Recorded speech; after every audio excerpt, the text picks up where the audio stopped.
Swapnadeep Gurukul channel में आपका स्वागत है। Class 9th structure of atom, इस टॉपिक को हम कवर कर रहे हैं, लेकिन उसके पहले क्लास के कुछ डाउट्स भी कवर कर रहे हैं। अगर आपके भी कोई डाउट्स हो तो कमेंट सेक्शन में मेंशन करिएगा। चलिए, आपका क्या डाउट है बेटा मैथ्स में?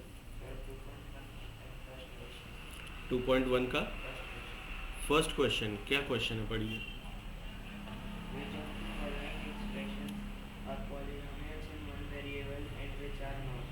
ठीक है, तो पॉलिनॉमियल इन वन वेरिएबल पूछा गया है। ठीक है, according to the question polynomial in one variable. ठीक है, हाँ, अब इसमें कौन से वाले क्वेश्चन में आपको डाउट है?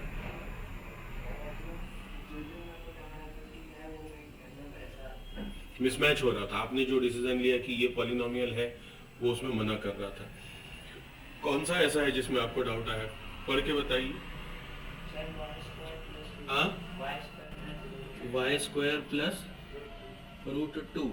अच्छा, अब आप बताइए, इसको आपने पॉलिनॉमियल कहा या ये पॉलिनॉमियल नहीं है? आपके हिसाब से नहीं है ना? अब कारण बताइए पॉलिनॉमियल क्यों नहीं है?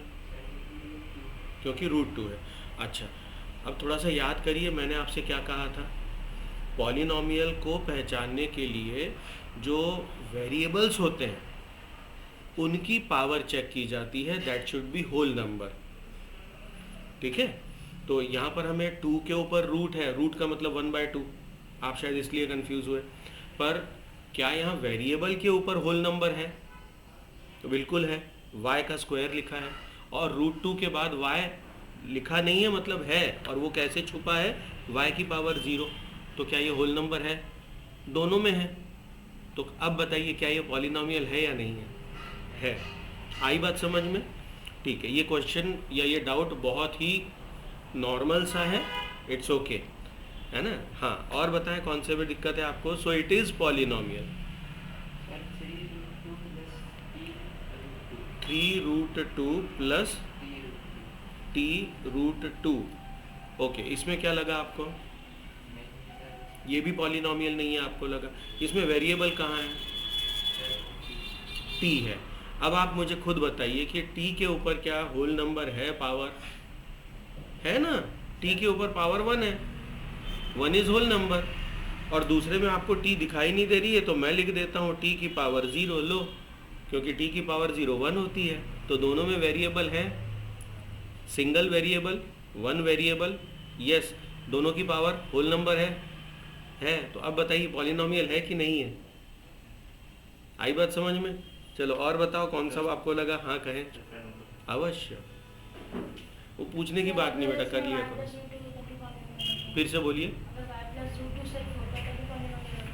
y प्लस रूट 2 होता, हाँ ऑफ कोर्स, क्योंकि हमारा रूल क्या कहता है? वेरिएबल को देखो, वेरिएबल की पावर होल नंबर में है, तो ये पॉलिनॉमियल है, बिल्कुल है।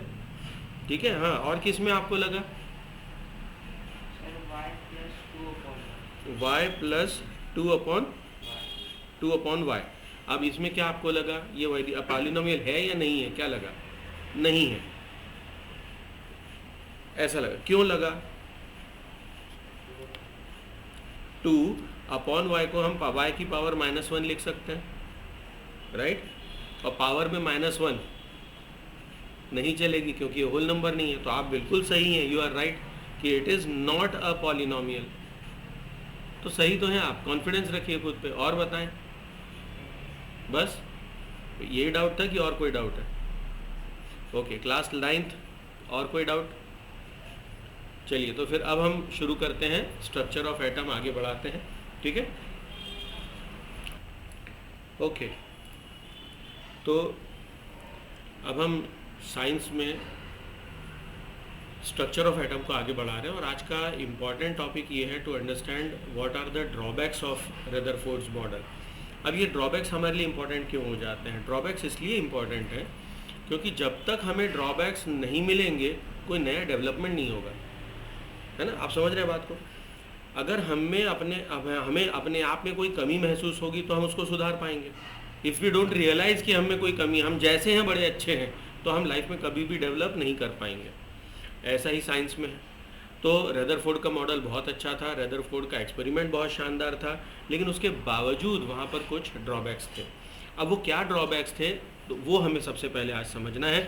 तो सबसे पहला पॉइंट जो ड्रॉबैक में आता है वो ये कि अगर कोई एक पार्टिकल एक्सेलरेट कर रहा है, अब एक्सेलरेटिंग पार्टिकल इसका क्या मतलब है पहले वो समझते हैं, क्योंकि फिजिक्स में हमने मोशन चैप्टर अभी तक टच नहीं किया है। तो एक्सेलरेटिंग पार्टिकल है ना, एक्सेलरेशन एक ऐसा वर्ड है जो बात करता है चेंज इन वेलोसिटी के बारे में, ठीक है, change in velocity upon time, इसी को हम कह लेते हैं rate of change of velocity. क्या कहते हैं? Rate of change of velocity. तो वेलोसिटी में जो परिवर्तन हो रहा है उसके रेट को समझना या उसके रेट को कैलकुलेट करना is nothing but a physical term given to मतलब गिवन एज एक्सेलरेशन, वो एक्सेलरेशन। अब अगर मान लो कोई पार्टिकल स्ट्रेट मूव कर रहा है ब्रह्मांड में, ठीक है, वो किसी पिंड से डिस्टर्ब नहीं होता और सीधा सीधा चला जा रहा है, तो वो एक निश्चित वेलोसिटी से जा रहा है, उसमें वेलोसिटी में कोई परिवर्तन हो नहीं रहा है, तो क्या हम उसे एक्सेलरेशन कहेंगे? Answer is no, it is perfectly velocity. लेकिन अगर एक्सेलरेशन की बात हो रही है तो there should be some kind of change, उसमें कोई परिवर्तन होना चाहिए, ठीक है। अब वो पार्टिकल जो है वो ऐसे मूव करता हुआ जा रहा है, मान लीजिए वहाँ बीच में कोई प्लैनेट है या स्टार है, कोई बड़ी हेवनली बॉडी है, हम जानते हैं ड्यू टू ग्रेविटेशन वो पार्टिकल अगर उसके इन्फ्लुएंस में आता है तो वो ऐसे चलते चलते अपनी दिशा बदल सकता है, यस नो, और ऐसा होता है ना, मीटियोर्स वगैरह आते हैं, मीटियोर्स डेविएट हो जाते हैं, डाइवर्ट हो जाते हैं, नॉर्मल पाथ से वो बदल जाते हैं, अपना रास्ता बदल लेते हैं, कॉमेट्स बदल देते हैं, कॉमेट का जो नॉर्मल पाथ होता है उस पाथ को छोड़ देते हैं वो, है ना। तो ये जो मूवमेंट हुआ क्या इसे हम एक्सेलरेशन कहेंगे? यस कहेंगे। क्यों कहेंगे? क्या चेंज हुआ? नहीं, जिस गति से आ रहा था वही गति है, लेकिन वो थोड़ा सा डेविएट हो गया, उसकी दिशा बदल गई, velocity remaining same, direction change हुआ केवल, है ना, बाकी जो गति चल रही थी वही चल रही है, तो क्या वेलोसिटी में चेंज माना जाएगा? अब जो 10th क्लास के बच्चे अगर इस वीडियो को देख रहे हैं एज रिवीजन, तो उनको ये जवाब देना चाहिए कि yes there is change in velocity, because velocity एक वेक्टर क्वांटिटी है।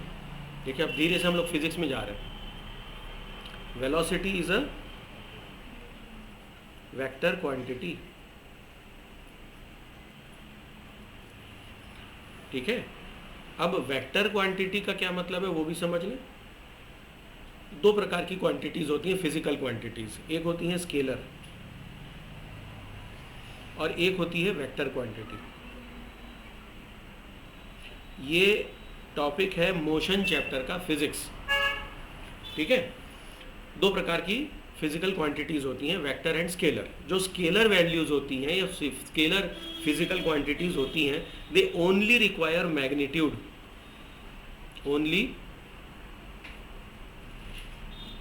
ओनली मैग्नीट्यूड, मतलब उसको नापने के लिए किसी मात्रा की आवश्यकता है, बस उसे किसी दिशा की आवश्यकता नहीं है। लेकिन जो वेक्टर क्वांटिटीज होती हैं उनमें दोनों चीज़ें होती हैं, दे हैव बोथ। क्या क्या होता है? मैग्नीट्यूड तो होता ही है और उसके साथ साथ उसमें डायरेक्शन का भी महत्व होता है, ठीक है। तो direction is also important. For example अगर मैं फोर्स की बात करूं, अब बचपन से क्लास एलिमेंट्री क्लासेस में 7th में 8th में आपने फोर्स पढ़ा है, फोर्स क्या होता है। Now when we speak of force, force का मतलब क्या होता है कि अगर मैं मान लो हम बैडमिंटन खेल रहे हैं, है ना, शटल कॉक को हमने मारा तो वहाँ फोर्स अप्लाई किया, फुटबॉल को किक मारी, फोर्स अप्लाई किया, अगर हम किसी चेयर को धक्का मार रहे हैं फोर्स को अप्लाई किया। मतलब फोर्स एक फिजिकल क्वांटिटी है which is action to push और पुल, राइट? तो फोर्स लगाया। अब फोर्स अगर मान लीजिए आप इमेजिन करिए कि आप किसी चेयर को धक्का मार रहे हैं, तो आप किसी दिशा में ही तो धक्का मार रहे हैं। ऐसा तो है नहीं कि आप इस दिशा में धक्का मार रहे हैं और चेयर उधर हिल रही। ये तो जादू ही हो जाएगा, आप घबरा जाएंगे, बोले यहाँ कोई भूत है। और ऐसा होता नहीं है। ऐसा होता है? नहीं होता। आप जिस दिशा में धक्का मारते चेयर उसी दिशा में जाती है, राइट? तो दिशा इज इंपॉर्टेंट। तो फोर्स क्या है? वेक्टर क्वांटिटी, ठीक है? अगर मैं आपसे कहूँ केजी मतलब किलोग्राम, मतलब मास ऑफ एनी ऑब्जेक्ट, ये वेक्टर है या स्केलर है? तो it is scalar quantity. Why? Because जो मास ऑफ ऑब्जेक्ट है, अगर मान लो 1 किलो आलू की मैं बात करता हूँ, तो वो 1 किलो आलू धरती पर भी 1 किलो है, चांद पर भी 1 किलो है। अब ये मत बताना कि सर उसकी वैल्यू चेंज हो जाती है, वहाँ पर ग्रेविटी की बात आती है, वो बात अलग है, और उसको हम अलग टर्म्स में पढ़ेंगे जब ग्रेविटी चैप्टर पढ़ेंगे फिजिक्स में। Its mass doesn't change, it remains 1 kg, 1 kilogram ही रहता है, वो नहीं बदलेगा। वेट चेंज होता है, करेक्ट। अब वेट अलग चीज है, तो चूंकि अभी wait is too early to explain, तो अभी मैं वेट के ऊपर कोई चर्चा नहीं करूंगा। वेट और मास में फर्क होता है, दो अलग शब्द है, वेट एंड मास। तो वेट अलग चीज है, मास अलग चीज है। मास मतलब केजीज, है ना, किलोग्राम या ग्राम, ऐसा। तो आलू अगर 1 किलो मैं जबलपुर से खरीद लूँ, मैं ग्वालियर से खरीद लूँ, मैं दिल्ली से खरीद लूँ, मैं मुंबई से खरीद लूँ, मैं पूना से खरीद लूँ, मैं हैदराबाद से खरीद लूँ, मद्रास से खरीद लूँ, 1 किलो आलू 1 किलो ही रहेगा। 1 किलो विल नॉट चेंज। बात समझ में? 1 किलो आलू 1 किलो रहेगा, that will not change. Okay.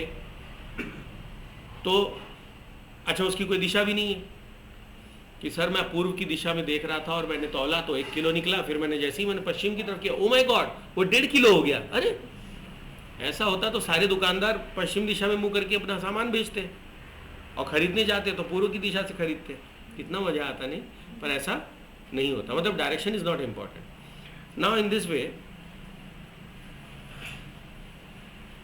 जब वो ऑब्जेक्ट मूव कर रहा था, वापस उसी पॉइंट पे आते हैं, वो ऑब्जेक्ट मूव कर रहा था, किसी हेवनली बॉडी की इन्फ्लुएंस में आकर उसने अपनी दिशा बदल दी, तो yes it was accelerated, because उसमें 2 फिजिकल क्वांटिटीज थी। वेलोसिटी में 2 चीज़ें होती हैं, magnitude as well as direction. वो अगर अपनी निश्चित स्पीड से भाग रहा था, मान लो कुछ 1000 किलोमीटर प्रति घंटा, हेवनली बॉडी के लिए बहुत सामान्य है ये, कुछ 1000 किलोमीटर प्रति घंटे की रफ्तार से वो पिंड उड़ रहा था, चल रहा था, किसी दिशा में जा रहा था, एंड जैसे ही वो इन्फ्लुएंस में आया उसकी दिशा बदल गई। दैट मीन्स वेलोसिटी अगर सेम रहती भी है मैग्नीट्यूड वाइज, बट उसकी डायरेक्शन चेंज हो जाती है, then it is called as acceleration. ये बात समझ में? ये मैंने क्यों बताया? जब कोई इलेक्ट्रॉन अपने ऑर्बिट में, सर्कुलर ऑर्बिट में मूव कर रहा है, then it is called as accelerating electron। बात समझ में? why it is accelerating?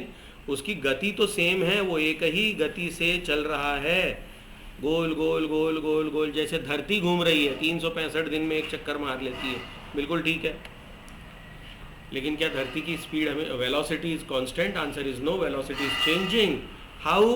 Because its direction is changing.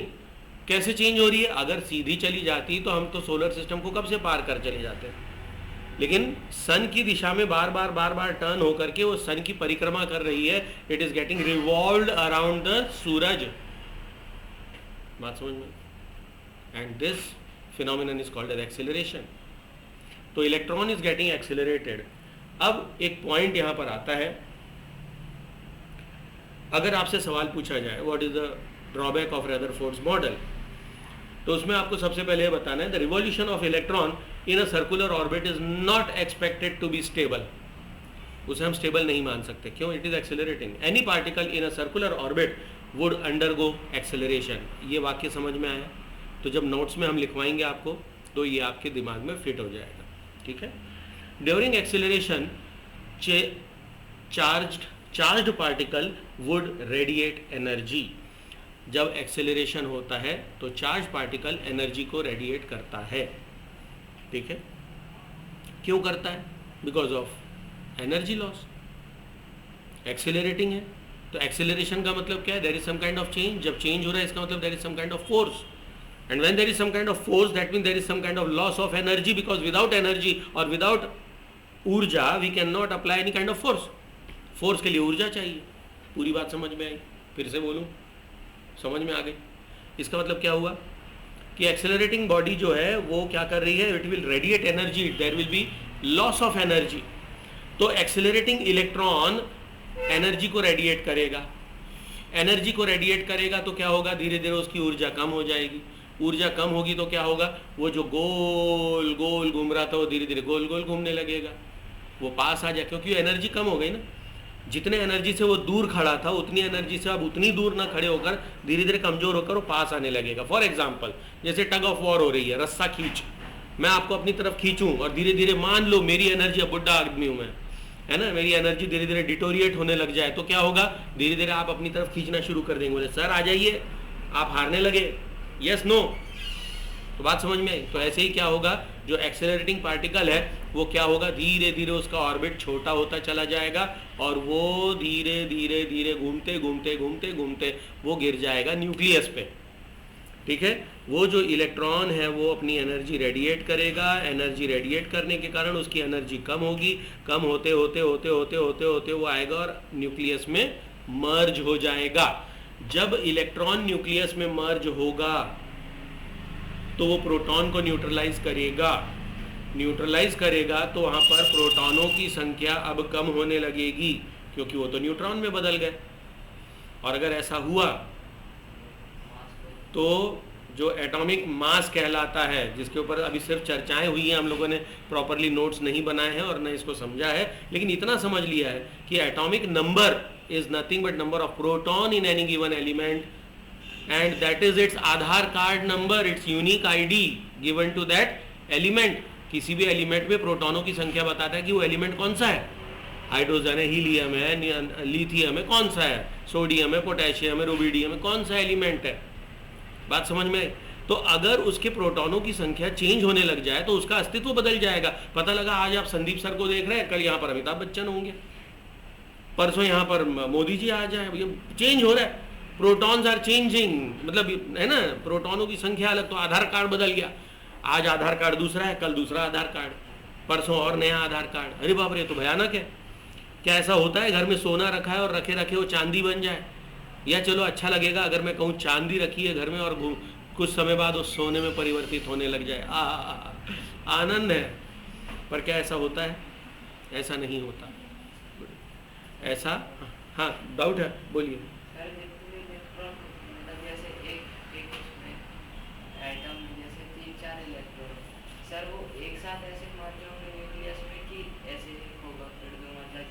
बहुत अच्छा सवाल है आपका। सवाल ये है, जिन्होंने नहीं सुना है, क्योंकि माइक कितनी आवाज़ कैप्चर करता है आई डोंट नो। आपका सवाल ये है कि अगर किसी भी एलिमेंट में 3 है, 4 है, 5 है इलेक्ट्रॉन्स हैं तो वो एक साथ गिर जाते हैं या एक एक करके गिरते हैं, ये सवाल है। मेरा सवाल है, क्या वो वाकई गिरते हैं? मैंने सवाल यही पूछा ना अभी थोड़ी देर पहले कि क्या घर में रखी हुई चांदी सोने में परिवर्तित हो जाती है? मैं अगर कल को एक अंगूठी खरीद के ले आऊँ, चांदी की अंगूठी, और धीरे धीरे वो बन जाएगी सोना, फिर मैं उसको बेच खाऊंगा, फिर एक चांदी खरीद लूंगा, वो तो अच्छा बिजनेस है। फिर काम धाम करने की जरूरत ही नहीं, सब चांदी खरीद के सोने में बेचना शुरू कर दें। और फिर जब सभी कर रहे हैं तो उसकी वैल्यू खत्म हो जाएगी। इकोनॉमिक्स बताता है, इकोनॉमिक सब्जेक्ट हमें यही सिखाता है कि अगर कोई चीज़ ऐसी है जिसमें डिमांड एंड सप्लाई को हम फुलफिल कर रहे हैं, खत्म हो रही कहानी, देयर इज नो डिमांड। भाई हर आदमी चांदी खरीद के सोना बना सकता है, तो सोने की डिमांड खत्म हो जाएगी। पर क्या ऐसा होता है? ऐसा नहीं होता है। तो ये सवाल आपका बिल्कुल बेबुनियाद है कि सर एक इलेक्ट्रॉन एक एक करके गिरते हैं या सारे एक साथ गिर जाते हैं? गिरते ही नहीं है, यही तो ड्रॉबैक है। भाई उसने क्या कहा कि electrons are revolving around the nucleus, तो बाकी लोगों ने ये प्रश्न पूछा कि अगर रिवॉल्व अराउंड द न्यूक्लियस कर रहा है that means it is accelerating body. If it is accelerating then it should radiate energy, और रेडिएशन होते हैं। ये हम आगे आपको बताएंगे। स्पेक्ट्रोस्कोपी नाम की एक सिस्टम होती है जिसमें ये देखा गया कि एलिमेंट्स जो होते हैं वो अपने एक रेडिएशन छोड़ते हैं और उस रेडिएशन से हमें पहचान में आ जाते हैं कि वो एलिमेंट कौन से हैं। वो अलग कहानी है, ठीक है। पर इलेक्ट्रॉन्स रेडिएट करते हैं एनर्जी को, ओके। अगर ऐसा होता है, ये सारे सिस्टम हो रहे हैं, तो वो इलेक्ट्रॉन्स अंदर गिरते क्यों नहीं है? वो अस्तित्व बदलता क्यों नहीं है? ये सवाल है, ये ड्रॉबैक है। आई बात समझ में? तो आपके मन में जो सवाल है वो बाकी साइंटिस्टों के भी मन में था और रदरफोर्ड इसका जवाब नहीं दे पाया, यही उसके मॉडल का ड्रॉबैक है। ठीक है, तो पहला ड्रॉबैक क्या हो गया, उसने ये कहा कि during acceleration charge particle would radiate energy, thus the revolving electron would lose energy and finally fall into the nucleus. If this were so, the atom should be highly unstable and hence matter would not exist in the form that we know. हम जिस रूप में उस element को जानते हैं, matter को पहचानते हैं, वो उस रूप में नहीं होता, क्योंकि पड़े पड़े वो अपने आप को चेंज कर रहा होता। बात समझ में? ठीक है, we know that atoms are quite stable and this is what is the drawback of Rutherford's model. बात समझ में? तो रदरफोर्ड का ये जो दिक्कत थी, इसके बारे में रदरफोर्ड एक्सप्लेनेशन नहीं दे पाया। जब वह एक्सप्लेनेशन नहीं दे पाया, तब फिर बात आती है अगले डेवलपमेंट की। उसके बाद रिसर्चेज चालू हुई, फिर ये पता लगाया कि क्यों ऐसा नहीं होता, वाई एलिमेंट और why electrons are so stable that they do not fall into the nucleus. अब रदरफोर्ड यहाँ पर लाजवाब हो गया, मतलब जवाब लेस हो गया, आंसर लेस। और जब ऐसा हुआ तब पिक्चर में आए एक और नए साइंटिस्ट जिनका नाम था बोहर। क्या नाम था? BOHR, बोहर्स मॉडल आया सामने। ठीक है, बोहर बाबा का मॉडल आया। अब बोहर HOR होना चाहिए, पर बोहर जैसा भी कहना है कह लो, बोहर कहा जाता है। ठीक है, बोहर कहते हैं। तो ये प्रॉपर नाउन है, it can be pronounced in a way we want. ठीक है, तो बोहर बाबा आए अपने मॉडल को लेकर और उन्होंने फिर अपना एक्सप्लेनेशन दिया। अब क्या एक्सप्लेनेशन दिया? तो उन्होंने ये बताया कि एनर्जी किसी इलेक्ट्रॉन में नहीं होती, अगर होती तो रेडिएट होकर खत्म हो जाती। तो एनर्जी कहाँ है? उन्होंने कहा एनर्जी, अब समझने के लिए मैं आपको दूसरे एग्जांपल देता हूँ। जैसे आपकी स्कूल है, ठीक है, मान लीजिए आपका स्कूल कैंपस है, यहाँ पर कुछ क्लासेस है, मान लो, भले ऐसी डिज़ाइन ना हो, मानने में क्या जा रहा है। ठीक है, तो ऐसा आपका स्कूल मॉडल है और ऐसी क्लासेस है, यहाँ पर बीच में ग्राउंड है, थोड़ा सा मानने में कोई आपत्ति नहीं है। ठीक है, अब यहाँ पर है क्लास 1, यहाँ क्लास 2 है, क्लास 3, क्लास 4, क्लास 5, 6, 7, 8, आप आ गए 9th में, मान लो यहाँ 10th तक की क्लासेस हैं। ठीक है, मान लिया जाए। अब अगर क्लास 3 का बच्चा है तो क्या वो 9th क्लास में जाकर बैठ जाएगा? नहीं बैठेगा। क्यों नहीं बैठेगा? आपने सर वो तो सिस्टम है, उस पर लिखा हुआ है, बाहर लिखा है क्लास 3, तो वो क्लास 3 में जाएगा। क्लास 9 लिखा है तो 9 में क्यों जाएगा? वो क्लास 3 का बच्चा है, राइट? बनी बात? अच्छा, आप 9th क्लास में, क्या आप क्लास 2 में जाकर बैठ जाएंगे? बोले सर चेयर इतनी छोटी रहती, बैठेंगे कैसे, हमें बेंच पे बैठना पड़ेगा, या हमें जो वहाँ रखे हुए जो डेस्क है उस पर बैठना पड़ेगा, चेयर पे तो हम नहीं बैठ पाएंगे, वो छोटी छोटी चेयर रहती हैं। देखा है कभी? याद आया? मतलब गए कभी? 3rd क्लास में भी एग्जाम दिया था 9th का। हाँ, नहीं वही होता है केजीज में, है ना, या लोअर क्लासेस में बेंच डेस्क जो होते हैं बड़े छोटे होते हैं, चेयर छोटी होती है, तो दिक्कत आ जाती है। अब हमारी साइज बड़ी होती जा रही है ना। तो अब मुद्दा ये है कि अगर क्लास 3 के 10 बच्चे किसी क्लास में बैठे, हर क्लास में 10-10, 20-20 बच्चे बैठे हुए, अब एक नया बच्चा आया, ठीक है, उसे मालूम है वो कौन सी क्लास में है, मान लो क्लास 9th का बच्चा है, तो वो किस क्लास में जाकर बैठेगा? 9th क्लास में। क्यों 9th क्लास में जाकर बैठेगा? क्योंकि उसको पता है कि जितनी एनर्जी उसने कलेक्ट करनी थी वो कर चुका है, क्लास 8 तक की एनर्जी उसके दिमाग में है, अब उसको न्यू एनर्जी गेन करनी है, डेट इज क्लास 9th, और 9th में रहकर वो क्लास 10th के लेवल की तैयारी करेगा। जिस दिन वो 10th के लेवल के बराबर हो जाएगा उस दिन उसे नए क्लास में शिफ्ट कर दिया जाएगा। Yes no? ये बात समझ में? ठीक है, इसका मतलब क्या हुआ? एनर्जी कहाँ है? एनर्जी उस क्लास के अंदर है। अगर छोटा बच्चा मान लो आपकी क्लास में 9th क्लास है, एक बच्चा ऐसे बैग लटका के चला आ रहा है बिना किसी से बोले, क्लास में क्या होगा? अचानक से एक सन्नाटा, ये यहाँ क्यों है?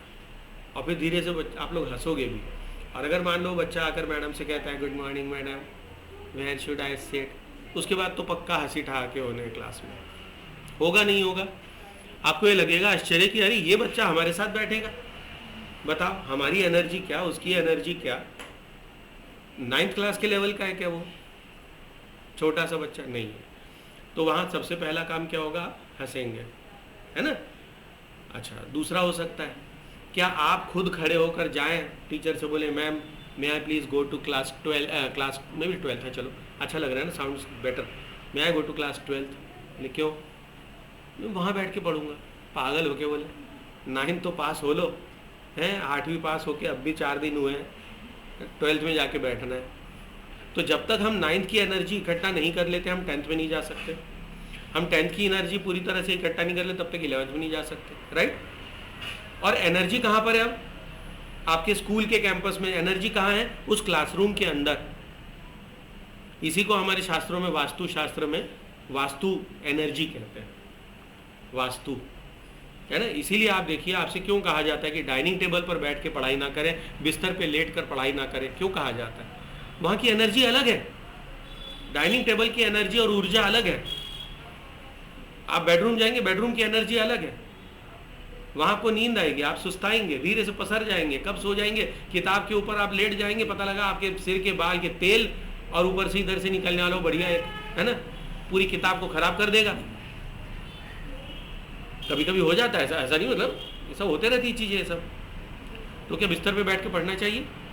नहीं, वहाँ की ऊर्जा अलग है, वहाँ की एनर्जी अलग है। कैसे पढ़ना चाहिए? एक या तो सेपरेट रूम रहे, स्टडी रूम, या आप आसन लगाकर बैठ जाइए, अपनी वास्तु स्वयं बना लें। और किस दिशा में बैठकर पढ़ना चाहिए उसका अंदाज है किसी को?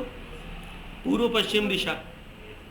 और ये क्लासरूम का सेटअप भी पूर्व पश्चिम है, जिस क्लासरूम में आप बैठे हैं ये भी पूर्व पश्चिम है। और अब मैं चाहूँगा कि जितने बच्चे वीडियो देख रहे हैं वो भी पढ़ाई करते समय पूर्व पश्चिम की दिशा में ही बैठा करें, ठीक है? इससे फर्क पड़ता है। कैसे पड़ता है, क्या पड़ता है, कितना साइंटिफिक, क्या रीजंस, उस पर इतनी स्टडी अभी हुई नहीं है, लेकिन हाँ हमारे जितने शास्त्रों में बातें हैं वो सारी साइंटिफिक है। एंड बीइंग साइंटिफिक उस पर बहुत ज़्यादा बहस ना करके रिसर्च की जाए, ठीक है? मेरे पास समय नहीं है, अब आप लोग के पास स्कोप है, 9th में आप लोग, तो भैया करो रिसर्च। एक दिन आप साइंटिस्ट बन जाओ और प्रूव करो कि देखो भैया हमारे शास्त्रों में लिखा है पूर्व पश्चिम दिशा में अगर मुंह करके हम बैठते हैं और पढ़ाई करते हैं तो ये हमारे लिए बड़ा अच्छा होता है, इसमें बुद्धि अच्छी चलती है, ठीक है? जब 10th में जाएंगे आप लोग, 9th क्लास के बच्चे, तो आपको समझ में आएगा कि हमारी बॉडी जो है इसमें भी मैग्नेटिक फील्ड है। ये 10th में जाओगे तो हम पढ़ाएंगे आपको, है ना? एक नया चैप्टर आएगा, इलेक्ट्रोमैग्नेटिक इफेक्ट, एक चैप्टर है फिजिक्स का, तब समझ में आएगा। और तब समझ में आएगा कि अगर मैं संदीप सर आपसे कहते हैं कि बेटा भगवान को मानो या जो शास्त्रों में लिखा है उस हिसाब से फॉलो करो, अगर पूर्व पश्चिम कहा है तो पूर्व पश्चिम बैठो, है ना, तो आपको धीरे धीरे समझ में आने लगेगा कि जो हम बता रहे हैं वो साइंटिफिकली प्रूव्ड चीज़ें हैं, साइंटिफिकली एनालाइज करके हमारे शास्त्रों में, वेदों में, सब में लिखा गया है, उसको फॉलो करना चाहिए। आई बात समझ में? ठीक है? ये नहीं कि अरे सर तो कुछ भी कहते हैं, भगवान को कौन मानता है, ऐसी तैसी, भगवान क्या है, भगवान क्या है पूछ के तो देखो, है ना? ऐसा भूकंप आएगा आप कंट्रोल नहीं कर पाएंगे, धप्प से अंदर, कहानी खत्म, है ना? कब सिर पे ऐसे पंखा आके गिरे और 10 लोगों में आप ही नहीं पड़ जाए, किसी को भरोसा है? समय कब कहाँ कैसे किसके पास आएगा, किसी को कुछ कह सकता है कोई? भगवान पे सत्ता आपकी, आप भगवान से ऊपर हो गए कि भगवान को नहीं मानते, ये तो गलत बात है। अरे पूरी सत्ता ईश्वर की है, यस नो, ठीक है? तो ये साइंस में भी हमें यही सिखाया जा रहा है। एक छोटी सी बात याद आ गई, सुना दूं कहानी? है, बड़ा मजा आया कहानी सुनने को, सब तैयार। मैं जब नौकरी करने लगा था, मतलब मैं 9th-10th से काफ़ी रैशनल था, एथिस्ट था। एथिस्ट समझते हो? नास्तिक। I was atheist. मैं भगवान को नहीं मानता था, प्रणाम भी करके नहीं जाता था। मतलब मम्मी पापा रोज़ कहते थे बेटा भगवान को प्रणाम करो फिर घर से निकलो, जब स्कूल निकल रहे हैं तो कहीं भी बाहर जाना तो प्रणाम कर लो। थोड़ा रिजिड भी था, नहीं करना, है ना? भगवान भगवान कुछ नहीं होता है, अपन मेहनत करते हैं, अपनी मेहनत से अपनी किस्मत बनाते हैं, वगैरह वगैरह, है ना? बहुत एथिस्ट, एक नंबर पक्का एथिस्ट। और वैसे ही मेरा आगे भी डेवलपमेंट हुआ, कॉलेज गया, कॉलेज के बाद फिर नौकरी। जब मैं नौकरी कर रहा था, मैं मुंबई में नौकरी करता था, और मुंबई पूना में मेरी दीदी रहती हैं, तो मुंबई पे पूना मैं ट्रैवल करता था वीकेंड्स में, जब भी मेरी छुट्टी होती थी मैं पूना चले जाता था। वहाँ कुछ गाड़ियाँ दौड़ती हैं मुंबई पूना के बीच में, है ना, जिनमें रिजर्वेशन करिए आप, बढ़िया first class Mumbai to Poona, Poona to Mumbai जाना आना कर सकते हैं ट्रेन में। अब मैं ट्रेन में सफ़र कर रहा था, सिटिंग रहता है वहाँ पर, जैसे लोकल गाड़ियाँ होती हैं ना वैसे सिटिंग, तो मैं सिटिंग में ही बैठा था। और बढ़िया मेरे को खिड़की की आदत, बढ़िया खिड़की, अच्छा लेता ही था मैं मांग के कि मेरे को विंडो सीट चाहिए, रिजर्वेशन में ही विंडो सीट, वो लेके बैठा आराम से अपनी धुन में, दुनिया जहाँ की कहाँ पड़ी है अपने को ऐसी तैसी है, वैसे ही नास्तिक आदमी।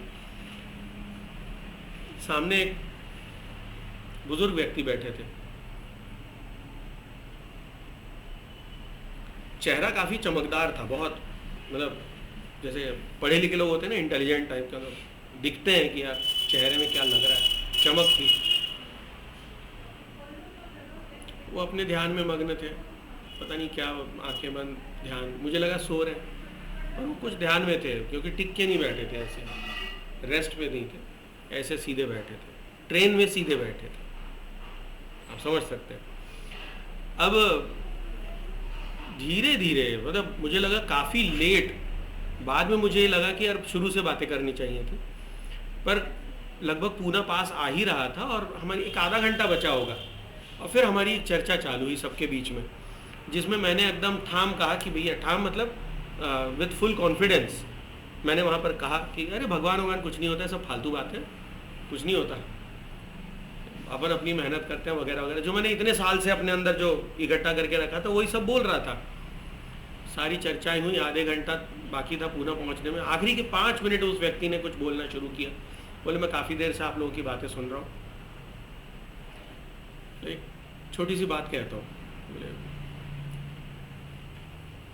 अगर मान लो आप जंगल में हैं, अमावस की रात है, आप जंगल के बीच में हैं, आपको दिशा नहीं मालूम, आपके पास कोई कंपास नहीं है, कुछ भी नहीं है, आप जंगल से बाहर कैसे निकलोगे?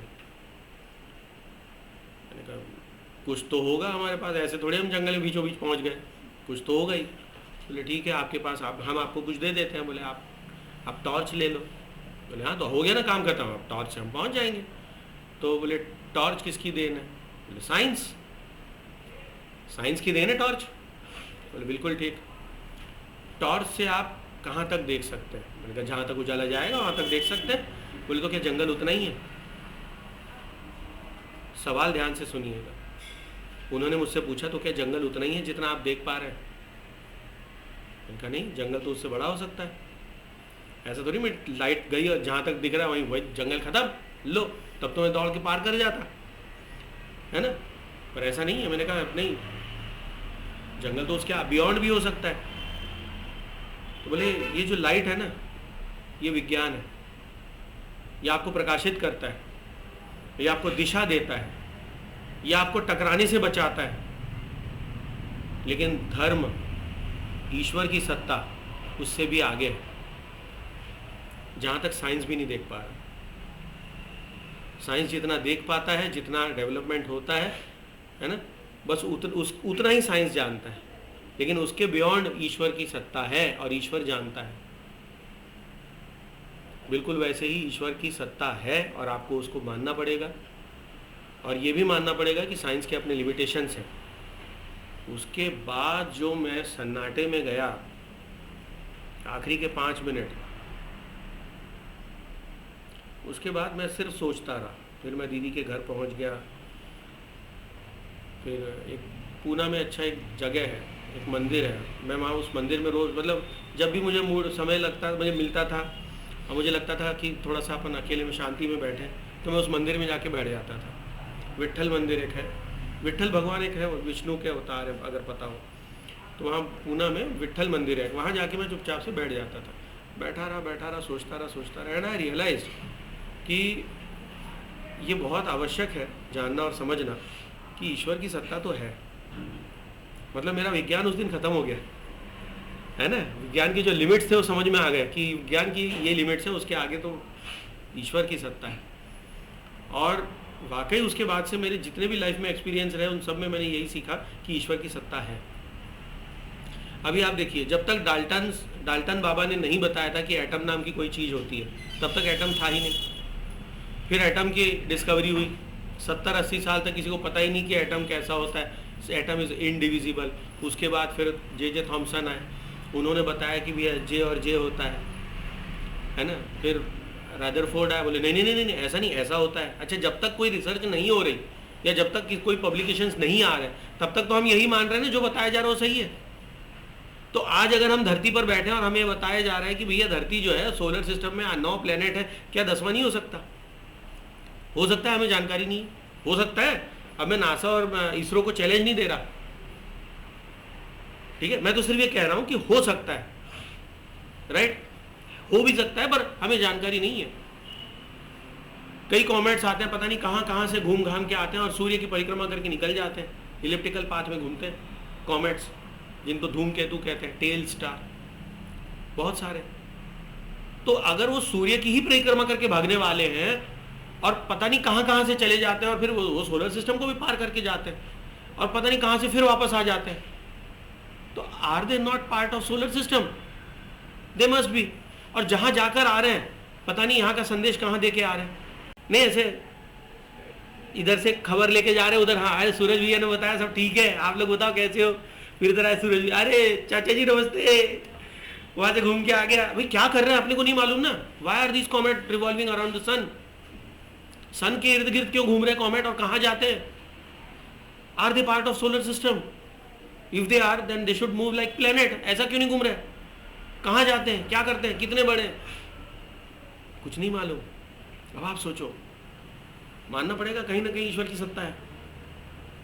रिसर्चेज चल रही हैं, ठीक है, हमारे एक जो है वो एक सैटेलाइट बहुत दूर चला गया, सोलर सिस्टम छोड़ के आगे निकल गया, जो नासा ने छोड़ा था, ठीक है, पर कोई लिमिट तो है। अब वो केवल एक ही दिशा में जा रहा है, ब्रह्मांड कितना बड़ा है, अब वो एक दिशा की जानकारी दे रहा है, बाकी दिशाओं का क्या है? बात समझ में आ रही? तो हमारा विज्ञान काफी सीमित है, ईश्वर की सत्ता है, ठीक है। चलिए, coming back to the point, orbit is revolving around the nucleus, there is a orbit, electron is revolving on that orbit. तो एनर्जी किसके पास है? ऑर्बिट के पास है। एनर्जी किसके पास है? उस ऑर्बिट में है, उस क्लासरूम में है जिसमें आप जाकर बैठते हैं। आई बात समझ में? तो बोहर बाबा आए और उन्होंने कहा कि निश्चित ऑर्बिट है, हर एटम में एक निश्चित ऑर्बिट है। एक ऑर्बिट मतलब क्या है? एक ऐसा निश्चित रेडियस जहां से इलेक्ट्रॉन मूव कर, जहां पर इलेक्ट्रॉन रिवॉल्व कर सकता है। कहां? Around the nucleus.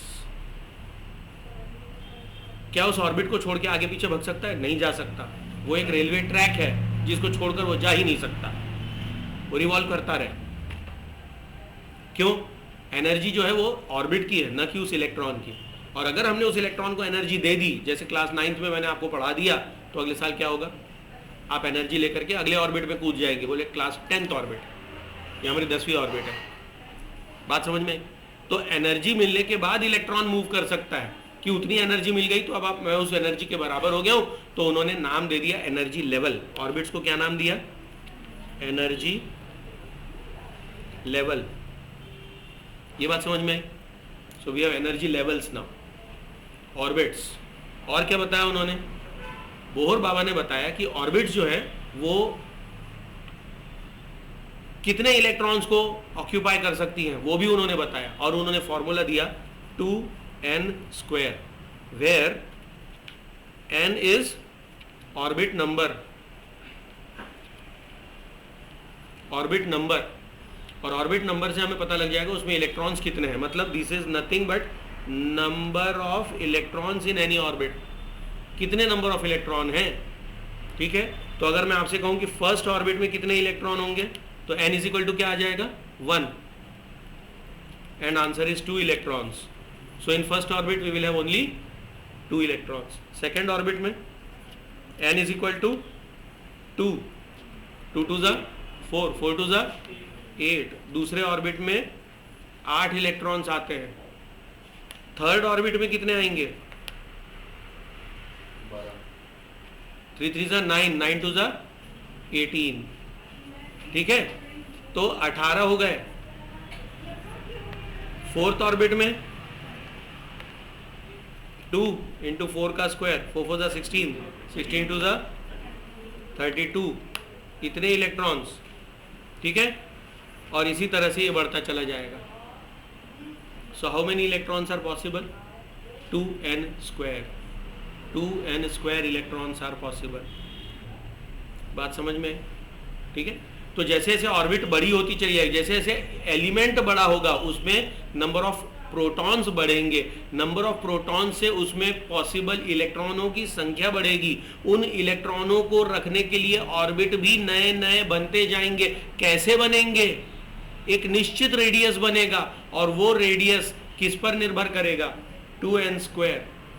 कितने इलेक्ट्रॉन्स उसमें आ सकते हैं? ना ऑर्बिट कम होगी, ना बड़ी होगी, ना छोटी होगी, वो जितने रेडियस पर होनी चाहिए उतनी की उतनी रहेगी। There are other aspects also, but वो अभी हमारे कोर्स में है नहीं, वो 11th क्लास में पढ़ाया जाएंगे। बात समझ में? तो अब बहुत फास्ट आप लोगों के सामने ये 2 क्वेश्चन के आंसर मैं मूव करूंगा, जिसमें लास्ट क्लास में हम लोगों ने क्या लिखा था? Question number what were the confusion of given by Rutherford, वो था क्या था? क्वेश्चन क्या था लास्ट? 10th क्वेश्चन था। तो 10th क्वेश्चन से लेकर के मैं अपने नोट्स को आगे बढ़ाऊंगा। जो बच्चे वीडियो देख रहे हैं, मेरा निवेदन है कि आप लोग वीडियो को पॉज करके या स्क्रीनशॉट लेकर के आप नोट्स लिखें अपने हाथ से, पीडीएफ फॉर्मेट नहीं मिलेगा, ठीक है। चलिए, तो मैं इसको स्क्रॉल करता हूं। सर्वप्रथम मुझे गायब होना पड़ेगा।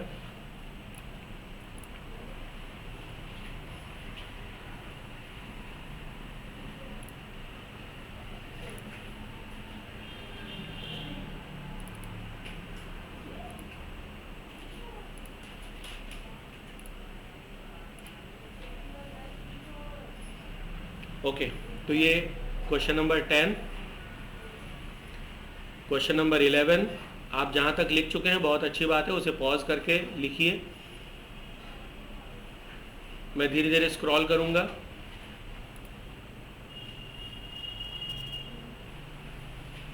अगला क्वेश्चन आता है what was the conclusion given by Rutherford, इसका आंसर लिखना है। उसके बाद आता है what is Rutherford's atomic model. तो देखिए किस तरह से क्वेश्चंस फ्रेम किए जाते हैं और कैसे आपको लिखने होते हैं। फिर आज हम लोगों ने डिस्कस किया what were the drawbacks of Rutherford's model.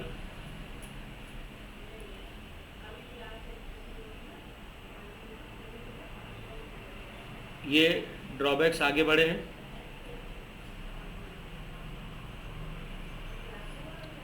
फिर उसके बाद हमने कवर किया आज बोहर्स मॉडल हम लोगों ने शुरू किया है, इस पर और चर्चा अभी होनी है। तो ये इतने क्वेश्चंस हैं, क्वेश्चन नंबर 15, 16 आप इतना लिख लीजिए। तो हमारा लगभग कोर्स इसमें यहाँ पर एक यूनिट यहाँ पर कंप्लीट हो जाएगी। उसके आगे ऑफ कोर्स अभी चैप्टर ख़त्म नहीं हुआ है, चैप्टर तो आगे जाएगा। चलिए, तो यहाँ पर आज हम विराम लेंगे। So students, thank you and take care. वंदे मातरम, जय हिंद। नोट्स अवश्य बनाएं। All the best for your preparations. बहुत अच्छे से पढ़ाई करें, रिवाइज अवश्य करें, बिकॉज विदाउट रिवीजन कोई फ़ायदा नहीं होने वाला है। Take care.